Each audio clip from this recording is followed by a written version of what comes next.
जय माता दी, जय माँ अम्बे, जय माँ जगदम्बिके। श्री दुर्गा माता से प्रार्थना। सर्व मंगल मांगल्ये शिवे सर्वार्थ साधिके शरण्ये त्र्यंबके गौरी नारायणी नमोस्तुते। ब्रह्मा रूपे सदानंदे परमानंद स्वरूपिणी द्रुत्र सिद्धि प्रदे देवी नारायणी नमोस्तुते। शरणागत दीना नार्थ पात्र परित्राण परायण सर्वस्वयार्ति हरे देवी नारायणी नमोस्तुते। आज हम पंचम अध्याय पढ़ेंगे। अध्याय 5वां। देवताओं द्वारा देवी की स्तुति। चंडमुंड के मुख से अंबिका के रूप की प्रशंसा सुनकर शुंभ का उनके पास दूत भेजना और दूत का निराश लौटना। विनियोग। ओम इस उत्तम चरित्र के रुद्र ऋषि महासरस्वती देवता हैं। अनुतुष्ट छंद और भीमा शक्ति हैं। भ्रामरी बीज हैं। सूर्य तत्व हैं। साम देव स्वरूप हैं। महासरस्वती की प्रीति के लिए उत्तम चरित्र के पाठ में यह विनियोग है। ओम जिनके हाथ में घंटा शूल हल शंख मूसल चक्र धनुष वाण शोभित है, जिनकी कांति शरद ऋतु के चंद्रमा के समान है, जो गौरी देह से उत्पन्न हुई हैं, तीनों जगत का आधार रूप शुंभ और आदि राक्षसों का विनाश करने वाली उन महा सरस्वती देवी की मैं स्तुति करता हूँ। ओम क्लीम ऋषि रुचाव। ओम ऋषि बोले, प्राचीन काल में शुंभ निशुंभ नामक दोनों राक्षसों ने बल के मद में भरकर इंद्र का त्रिलोकी का राज्य और यज्ञों का भाग छीन लिया। तत्पश्चात उन्हीं दोनों ने सूर्य चंद्रमा कुबेर यम और वरुण के अधिकार भी छीन लिए। उन दोनों ने वायु और अग्नि के अधिकार भी छीनकर देवताओं को उनके राज्य से निकाल दिया। इस प्रकार देवतागण दोनों राक्षसों से पराजित होकर तथा स्वर्ग से निष्कासित हो जाने पर अपराजिता देवी भगवती का स्मरण करने लगे। ये विचार करने लगे कि भगवती देवी ने हमें पहले वरदान दिया था कि देवताओं पर आपत्ति आने पर मैं तुम्हारे स्मरण करने पर समस्त आपत्तियों को समूल नाश कर दूंगी। ऐसा सोचकर समस्त देवता इंद्र के साथ पर्वतों में श्रेष्ठ हिमालय पर्वत पर विष्णु की माया देवी की स्तुति करने के लिए गए। प्रार्थना करने लगे। देवता बोले, देवी और महादेवी को हम नमस्कार करते हैं, शिव को नमस्कार करते हैं, प्रकृति एवं भद्रा को नमस्कार करते हैं। हम नियम पूर्वक जगदम्बा को नमस्कार करते हैं। रौद्रा को प्रणाम है। नित्या गौरी धात्री को बारंबार प्रणाम नमस्कार है। ज्योत्सनामयी चारु रूपिणी एवं सुख स्वरूपा देवी को सतत प्रणाम है। शरणागतों का कल्याण करने वाली सिद्ध रूपा देवी को हम बार बार नमस्कार करते हैं। राक्षसों की लक्ष्मी, राजाओं की लक्ष्मी तथा सर्वाणी को नमस्कार करते हैं। दुर्गा देवी का दुर्ग स्थलों को पार करने वाली दुर्ग पारा को सारा सर्वकारिणी ख्याति कृष्णा और धूम्र देवी को सदैव नमस्कार है। अत्यंत सौम्य तथा अत्यंत रौद्र रूपा को हम नमस्कार करते हैं। उन्हें हमारा बार बार प्रणाम है। जगत की आधारभूत कृति देवी को बार बार नमस्कार है। जिस देवी को प्राणी मात्र विष्णु माया कहते हैं उसको नमस्कार है। उनको नमस्कार है। उनको नमस्कार है। जो देवी समस्त प्राणियों में चेतना कहलाती है उनको नमस्कार है। उनको नमस्कार है। उनको नमस्कार है। जो देवी संपूर्ण प्राणियों में बुद्धि रूप से स्थित है उनको नमस्कार है। उनको नमस्कार है। उनको नमस्कार है। जो देवी सब प्राणियों में निद्रा रूप में विराजमान है उनको नमस्कार है। उनको नमस्कार है। उनको नमस्कार है।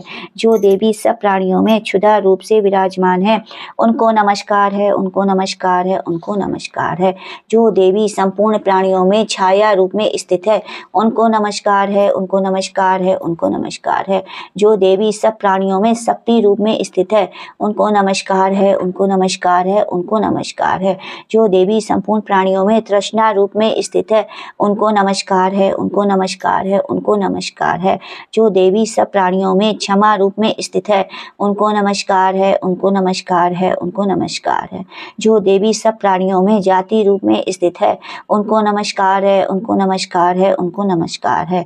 जो देवी सभी प्राणियों में लज्जा रूप में स्थित है उनको नमस्कार है। उनको नमस्कार है। उनको नमस्कार है। जो देवी सभी प्राणियों में शांति रूप में स्थित है उनको नमस्कार है, उनको नमस्कार है, उनको नमस्कार है। जो देवी सभी प्राणियों में कांति रूप में स्थित है उनको नमस्कार है, उनको नमस्कार है, उनको नमस्कार है।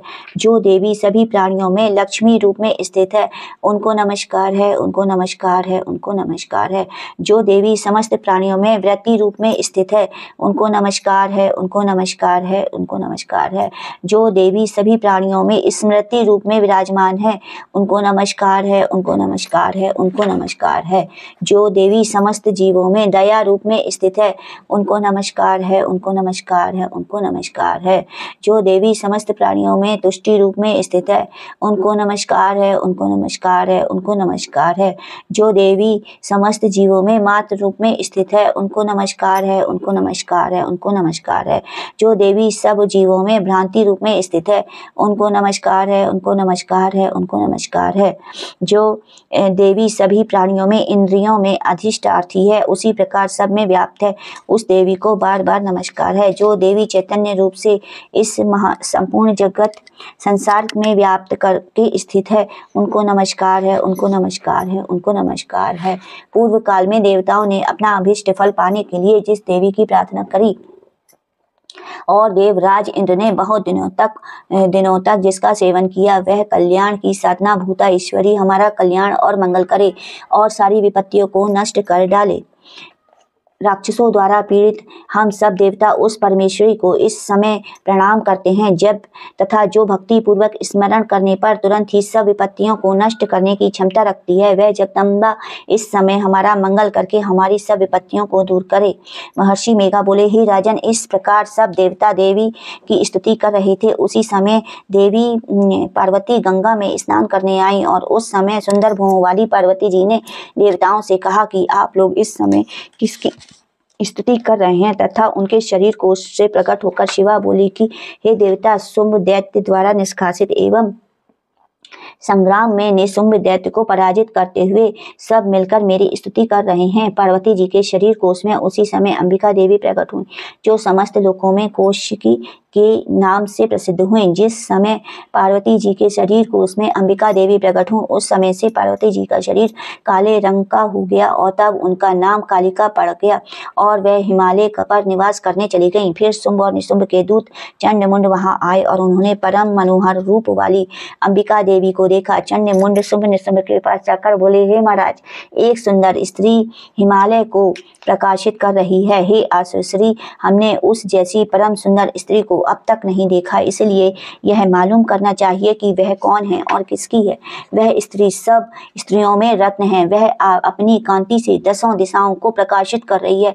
आप चलकर उसको देख सकते हैं। हे स्वामी, तीनों लोकों में हाथी, घोड़े, मणि इत्यादि रत्न है। वह सब इस समय आपके पास शोभायमान है। हाथियों में है हाथी, ऐरावत हाथी और उच्च श्रवा नामक घोड़ा, पारिजात नामक वृक्ष आप इंद्र से प्राप्त कर चुके हैं। हंस सहित रत्न जड़ित ब्रह्मा जी का अद्भुत विमान भी आपके आंगन की शोभा बढ़ा रहा है। महापद्य नामक निधि आपने कुबेर से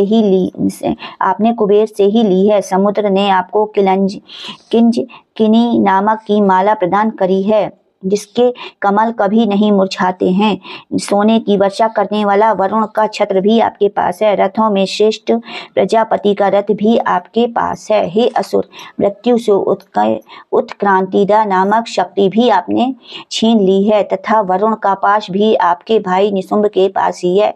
आपके भाई निशुंभ ने समुद्र में उत्पन्न होने वाले समस्त प्रकार के रत्न अपने अधिकार में कर लिए हैं और ऐसे 2 वस्त्र भी अग्निदेव ने आपको दिए हैं जो अग्नि में नहीं जल सकते।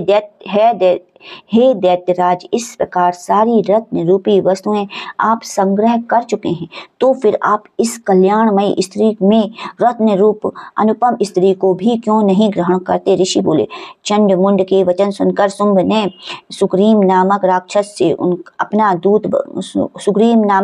को अपना दूत बनाकर देवी के पास भेजा। सुग्रीव से शुंभ ने कहा कि तुम मेरी ओर से उससे इस प्रकार कहना और ऐसा उपाय करना जिससे वह प्रसन्न प्रसन्न होकर शीघ्र ही यहाँ आने को सहमत हो जाए। यह सुनकर वह दूत पर्वत के उस स्थान पर पहुंचा जो अत्यंत सुंदर था। वहीं पर वह बैठी हुई थी। वहां जाकर दूत सुग्रीव ने मधुर वाणी में देवी से कहा। दूत ने कहा, हे देवी, दैत्यों के राजा शुंभ ने, जो तीनों लोकों के अधिपति हैं, उन्होंने मुझे आपके पास अपना दूत बनाकर भेजा है। उनकी आज्ञा का उल्लंघन करने का साहस किसी भी देवता में नहीं है। राक्षसों के समस्त शत्रुओं को उन्होंने जीत लिया है। उन्होंने जो संदेश आपके लिए भेजा है उसे हे देवी ध्यान पूर्वक सुनिए। तीनों लोकों पर मेरा अधिकार है। सब देवता मेरे अधीन हैं। यज्ञ के समस्त भागों को अलग अलग मैं ही ग्रहण करता हूँ। तीनों लोकों के उत्तम रत्न हमारे पास हैं। इंद्र का वाहन ऐरावत भी, हाथी भी हमारे अधिकार में है। समुद्र मंथन से उत्पन्न हुआ उच्च श्रवा नामक घोड़ा रूपी रत्न देवताओं ने बड़े विनय पूर्वक मुझे भेंट किया है। और भी देव, गंधर्व तथा नागों के पास जितनी भी रत्न रूपी वस्तुएं हैं वह सब मेरी हो चुकी हैं। हे देवी, मैं आपको स्त्रियों में एक रत्न मानता हूँ, इसलिए अब आपको भी हमारे पास आ जाना चाहिए, क्योंकि मैं रत्नों का भक्त हूँ। हे चंचल कटाक्षों वाली सुंदरी, अब मैं तुम पर छोड़ता हूँ कि तुम मेरे साथ या मेरे पराक्रमी भाई निशुंभ के साथ विवाह कर लो। यदि तुम मुझे वरोगी तो तुम्हें अतुल महान ऐश्वर्य की प्राप्ति होगी। अतः अपनी बुद्धि से सोचकर मुझे वर के रूप में चुन लो। महर्षि मेघा ने कहा। दूत के ऐसा कहने पर संपूर्ण जगत का कल्याण करने वाली भगवती दुर्गा मन ही मन मुस्काई और इस प्रकार कहने लगी। भगवती देवी बोली, हे दूत, तुम जो कह रहे हो वह सत्य है और इसमें किंचित मात्र भी झूठ नहीं है। शुंभ इस समय तीनों लोगों का स्वामी और निशुंभ भी उसी तरह पराक्रमी है, किंतु इस संबंध में मैंने जो प्रतिज्ञा कर चुकी हूँ उसे मैं कैसे मिथ्या कर सकती हूँ। अतः अल्प बुद्धि के कारण मैंने जो प्रतिज्ञा की है उसे सुनो। जो मुझे युद्ध में हरा देगा, मेरे अभिमान को खंडित कर देगा, बल में मेरे समान होगा, वही मेरा पति होगा। इसलिए शुंभ या महापराक्रमी निशुंभ यहाँ आवे और युद्ध में मुझे हराकर मुझसे विवाह कर लें। इसमें भला देर की क्या आवश्यकता है। दूत बोला, हे देवी, आप अभिमान से भरी हुई हो, मेरे सम्मुख तुम ऐसी बातें न करो। इस त्रिलोकी में मुझे तो कोई ऐसा दिखाई नहीं देता जो शुंभ और निशुंभ के सामने ठहर सके। हे देवी, जब आप अन्य देवताओं में से कोई शुंभ या निशुंभ के सामने ठहर नहीं सकता, तो फिर तुम जैसी कमनीय स्त्री उनके सामने रणभूमि में कैसे ठहर सकेगी। जब इंद्र आदि देवता शुंभ आदि असुरों के सामने नहीं ठहर सकते, तो फिर तुम अकेली स्त्री उनके सामने कैसे ठहर सकोगी। तुम मेरे कहने से शुंभ निशुंभ के पास चली जाओ। ऐसा करने से तुम्हारे गौरव की रक्षा होगी, अन्यथा जब वे तुम्हारे केश पकड़कर घसीटते हुए ले जाएंगे तो तुम्हारा गौरव नष्ट हो जाएगा। देवी बोली, जो कुछ तुमने कहा, शुंभ निशुंभ बड़े बलवान हैं, लेकिन क्या कर सकती हूँ, क्योंकि अल्प बुद्धि वश में प्रतिज्ञा कर चुकी हूँ। इसीलिए तुम जाओ और मैंने जो कुछ कहा है वह सब आदर पूर्वक असुर राज से कह दो। इसके पश्चात वह जो उचित समझे। इति श्री मार्कंड पुराणे सर्वणिके मनवंतरे देवी महात्म्ये देव्या दूत संवादो नाम पंचमो अध्याय समाप्त। बोलो दुर्गे मैया की जय, अम्बे माता की जय, जगदम्बे माता की